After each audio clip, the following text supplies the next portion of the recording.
यहां सवाल ये उठ रहा है कि प्रगति के नाम पर, तरक्की के नाम पर कब तक हम अपनी धरती का ही विनाश करते रहेंगे। जिस तरीके से कार्बन एमिशंस हो रहे हैं, वाकई में चिंता का विषय है और दुनिया के सभी देश आज इसी बात पर चर्चा कर रहे हैं। लेकिन ग्लोबल वार्मिंग से जिस तरीके से बर्फ पिघल रही है अंटार्कटिका पर और फिर आर्कटिक सर्कल में, इसका सबसे बड़ा खतरा कहीं न कहीं एशिया पर बताया जा रहा है। जो रिपोर्ट यूएन के इस क्लाइमेट समिट के दौरान पेश की गई है, उस रिपोर्ट की अगर हम माने तो इस बदलते हुए मौसम का असर सबसे ज्यादा एशिया की बड़ी आबादी वाली देशों पर ज्यादा पड़ेगा। इसका असर यह हो सकता है कि सूखा ज्यादा पड़ने लगे, यह भी असर पड़ सकता है कि बाढ़ ज्यादा आना शुरू हो जाए, सांक्रामक बीमारियां बढ़ सकती हैं, उसका खतरा कई गुना बढ़ सकता है।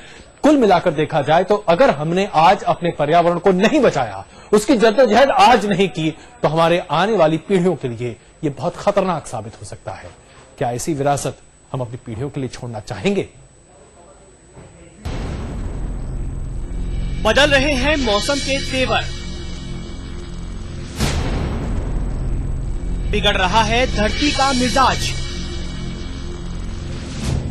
गर्म हो रही धरती दिखाने लगी है तबाही की खौफनाक तस्वीर।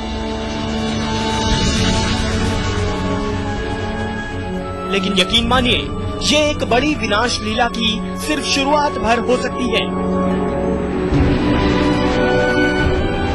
यूएन के इंटर गवर्नमेंटल पैनल की नई रिपोर्ट के मुताबिक ग्लोबल वार्मिंग की सबसे तगड़ी मार एशिया को झेलनी पड़ सकती है। धरती के बढ़ते तापमान की वजह से समंदर के स्तर में मामूली सी बढ़ोतरी भी विनाश की भयानक तस्वीर पेश करेगी। एशिया की 3 बड़ी नदियों के डेल्टा पर रहने वाली आबादी पूरी तरह प्रभावित होगी। यांगसी, रेड रिवर और गंगा ब्रह्मपुत्र के डेल्टा में रहने वाली बड़ी आबादी पर एक साथ कई मुसीबतें टूट सकती हैं। समंदर का स्तर बढ़ने से इन डेल्टाओं पर रहने वाले लोगों पर बाढ़ का खतरा कई गुना बढ़ जाएगा। ज्यादातर इलाकों में पानी भरने से कॉलरा और मलेरिया जैसी संक्रामक बीमारियों का खतरा भी कई गुना बढ़ जाएगा। एशिया की बड़ी नदियों के डेल्टा पर रहने वाले लोग ही नहीं, इन नदियों के मैदानी इलाकों में रहने वाले लोग भी महफूज नहीं होंगे, क्योंकि बढ़ते तापमान के साथ साथ हिमालय के ग्लेशियर्स के पिघलने की रफ्तार भी बढ़ जाएगी।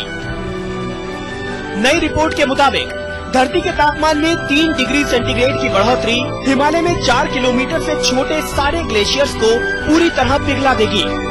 ग्लेशियर्स के तेजी से पिघलने की वजह से गंगा, ब्रह्मपुत्र और यांगसी जैसी नदियां पहले तो बाढ़ से भीषण तबाही मचाएंगी और उसके बाद इन नदियों की धार हमेशा के लिए कमजोर पड़ जाएगी।